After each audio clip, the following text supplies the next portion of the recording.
Welcome back to Meet the Artist with Richard Janik. Okay, back to Castaway. Yeah, so Castaway was a song that was built around a riff. And I was fiddling around with this riff for a few months. It was a...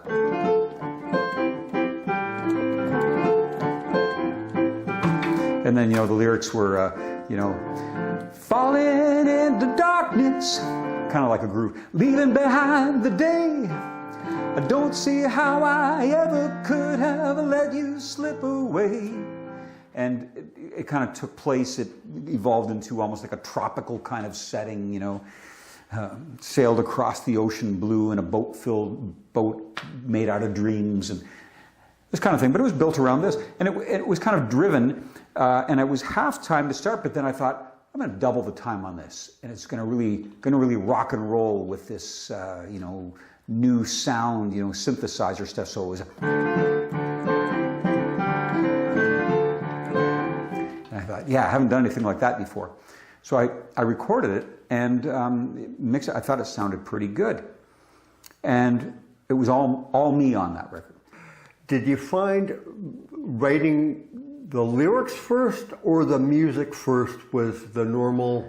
It was typically the music. Yeah, it was the music and perhaps with a bit of a lyrical hook line that would sort of write itself, I suppose, with one part. Like, the songs would always kind of start with one little seed, like, long lost friend, I saw you the other day, all overgrown with the weeds that were seeds of a dream.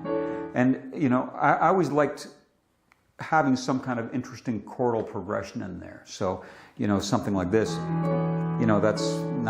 it's not C, F, and G, there's some other stuff going on in there. She's Hiding Away started with a...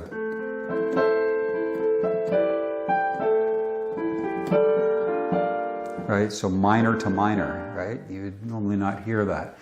So the music inspire the lyrics, or is there something in your head when you're feeling through the chords that it comes along with it?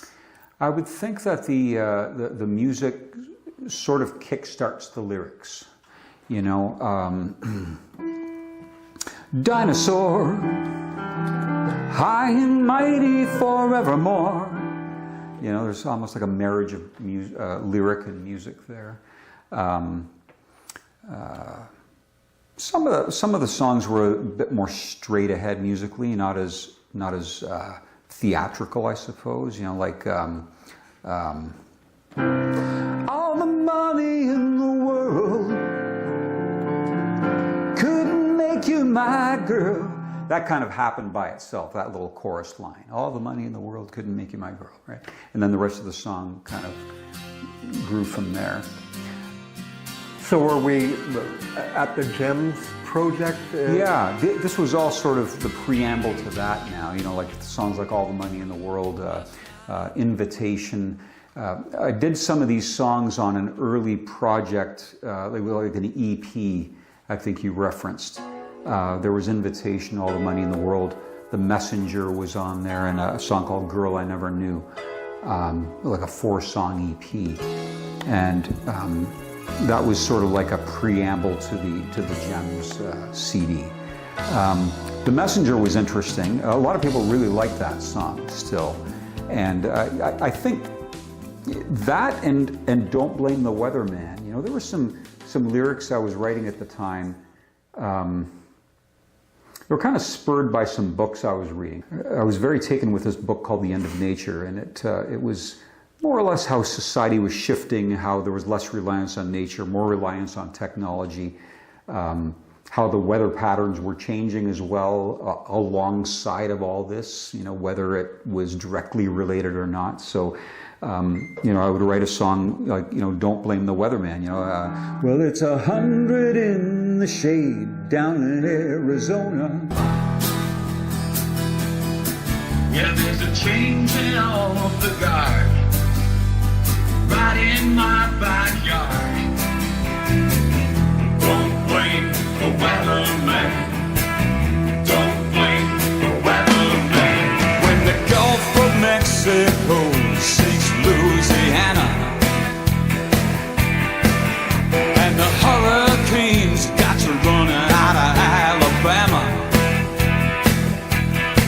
There ain't no use looking back to last year's almanac.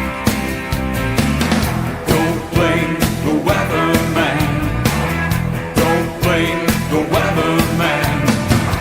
Don't blame the weatherman when the seasons disappear. Here in Never Never Land, there's a whole new atmosphere.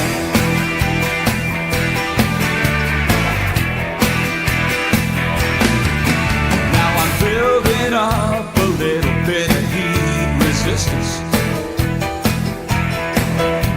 The greenhouse keepers offer me no assistance. So I loosen off my tie. It's Christmas in July. Don't blame the weatherman. Don't blame the weatherman. Don't blame the weatherman when the seasons disappear. Here in Never Never Land, there's a whole new atmosphere. And it's hot. It's getting hotter. All the ice is turning into water. Smooth sailing through the Northwest Passage, Sweden to Singapore in record time. But I don't believe the weather man can have anything like this in mind.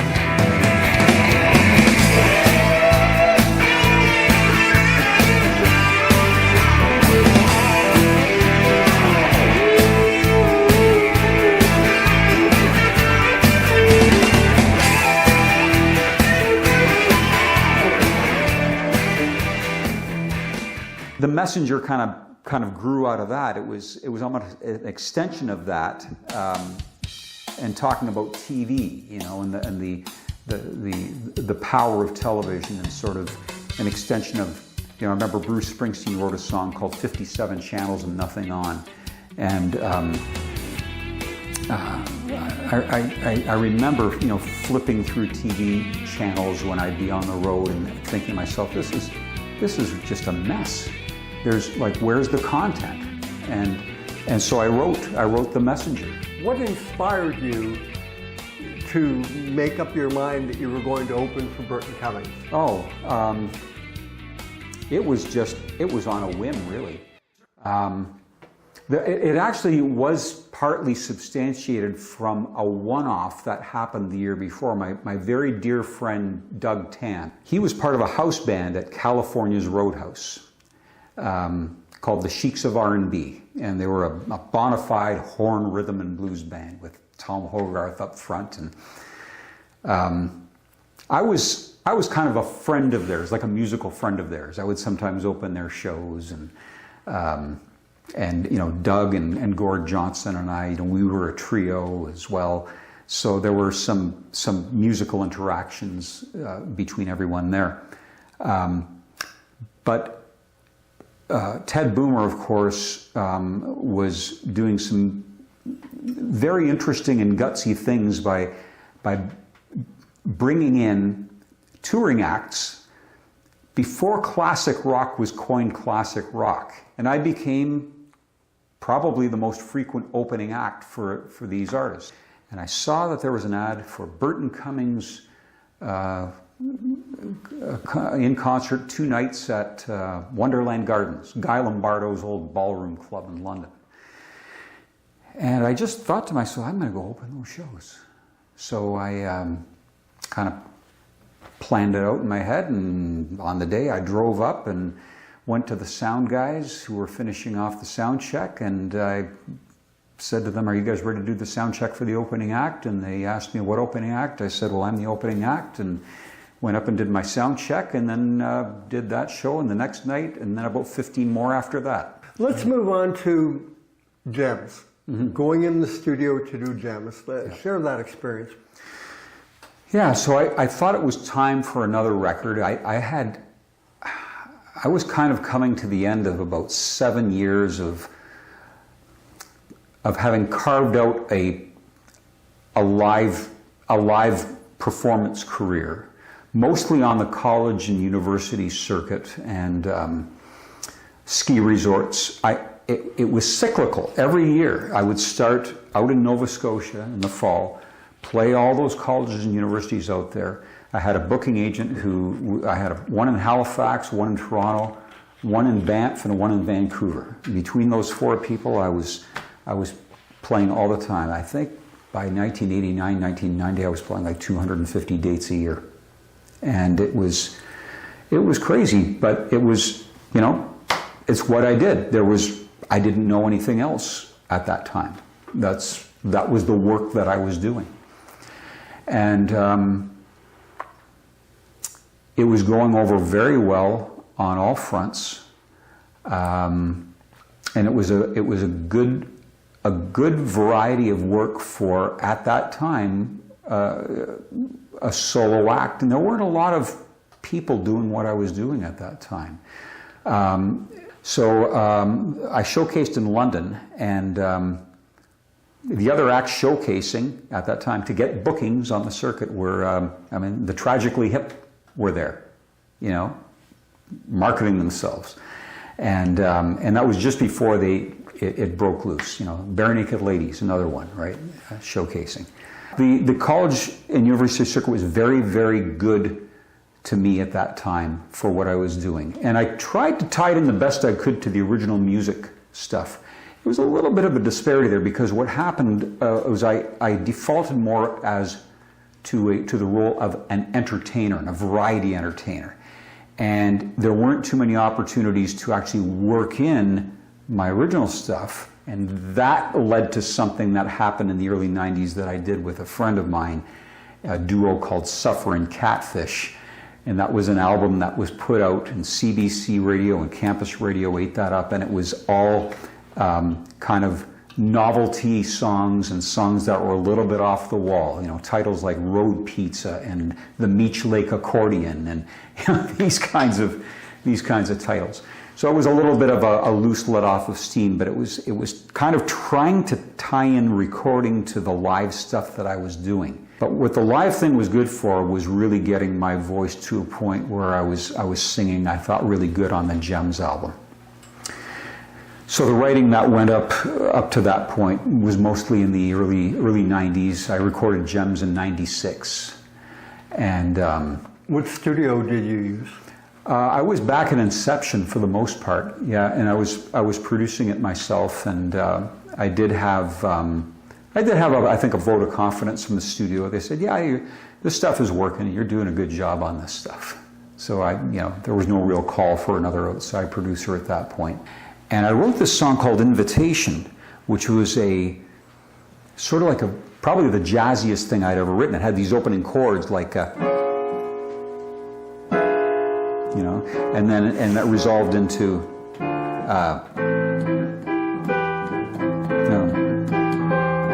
birds are flying south for the winter, leaving me behind, right? All these kinds of jazzy things. And then, if I had an invitation, I'd take the next plane out of here tonight. Kind of like a little bit like Michael Franks, maybe, and a little bit like sort of the jazzier America sounding stuff. And I thought, I'm just going to bring in Brian Hughes and his band to play this song in the studio, and I'll just sing over it. And then I brought in a couple of harmony singers and had them do something called block harmonies, I like to call it, where the harmony vocals in the song did not follow the melody, but they were kind of just like static chords like this. Almost like the Carpenters used to do that a lot. They'd do these big, wide, layered chords, and it worked really well. I had David Blaemeyers, had Neil Donnell come back in, and a couple of ladies, Sherry Jaycock and Debbie Fleming. And the four of those people together singing like that just, made the hair stand up on your arms. And it sounded really good. I still think that's probably the best sounding recording that I've ever done. So off of Gems, what was the learning experience, and what were the songs that were most popular to the public? I think from a musician's, it was interesting. Gems kind of, I mean, Temperate Zone to some extent did this, but I think Gems gave me some credo with the musician crowd, you might say, because I never considered myself a player in that way, or like a musician in that way. I was kind of a songwriter, you know, kind of, I played, but I didn't play. You know, there are players, you know, there are people like Ian Smith who are players, and guitar players out there who can do this stuff. I've never really had the freedom on the guitar to do that. I'm more of a rhythm guitar player. I can play some lead parts and things, but don't ask me to just all of a sudden tell a story by doing this. It will not happen. You know, a little bit on here maybe, but not so much. But I think what that album did was kind of crack it open a little bit to the musical community, and they took notice of, I think, the writing and the playing on it. And you know, some of the playing was actually mine too. So. And the songs themselves too. I think the people started appreciating the lyrics in the songs. Songs like Invitation, I think, sort of had kind of, you know, happy, you know, almost like pastel-y lyrics to them. Songs like The Messenger had kind of like darker, sort of more clever lines. I remember a bass player that I worked with. He really liked the line, my mind is orbiting satellite stations. It saves me from the trials of conversation. You know, he liked that. You know, they say, yeah, man, that's good. You know, he saves me from the trials of conversation. Think of how many people just, you know, don't go there. You know, they won't make themselves vulnerable in a conversation. Would you say that Gems, as an album, perhaps had people buying into and taking you more seriously as a musical songwriter, as a lyricist? I think so. The flip side to that was I invested a lot of energy into that, and I really wanted to see it work. There were situations where I would, you know, form, you know, sort of like a band for special showcase events and concerts, trying to get into the halls and, you know, promoting concerts and, you know, getting some small audiences to these shows. Post recording Gems, you did some TV. You did a City TV and a Global, I believe. Yep. Talk a little bit about, I guess the Global was the first, right? Yeah, there was Global, there was City TV, there were a couple of Globals, Entertainment Desk. You know, it's nice that those shows were there to be able to provide, you know, an outlet for original music. You know, I got to give them kudos for that. You know, I was always very appreciative of that. Even some of the, you know, the Rogers stations, which would be equivalent to, say, the Kojiko station down here. You know, those are important for you know, exposing your music to potential audiences. Did it help? Yeah, I'm sure it helped a little bit. It gave people a chance to hear something that they probably otherwise wouldn't have heard at any other particular time. So. Well, I'm looking back at a video. Let's have a look at the City TV performance right over here for a second. That sounds great.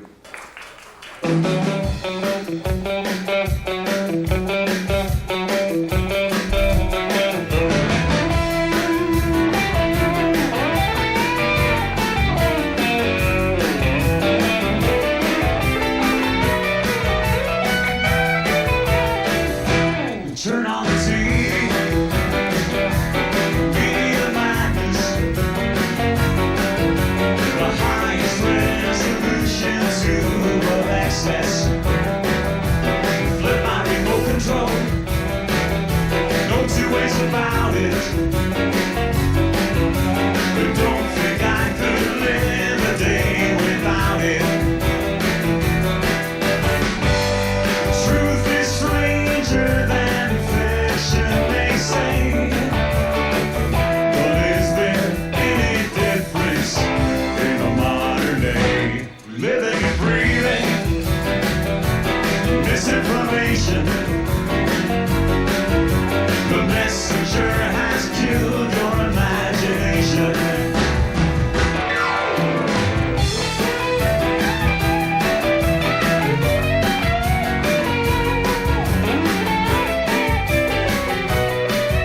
listen. Potato chips and high-speed retrogression. My mind is orbiting satellite stations. It saves me from the trials of conversation. Well, I got the world in the palm of my hand, and in a language that I can't understand. Hail the messenger of misinformation, bringing you this world of alienation. Richard Janik and friends. Thank you, gentlemen. On that recording, a unique band, Doug Tan had moved down to Vegas. You've got Kevin Vinnie on drums, you've got Bill Loop on bass, and I believe that's Kevin Peterson on guitar. It's actually Peter Occhipinti out of Toronto.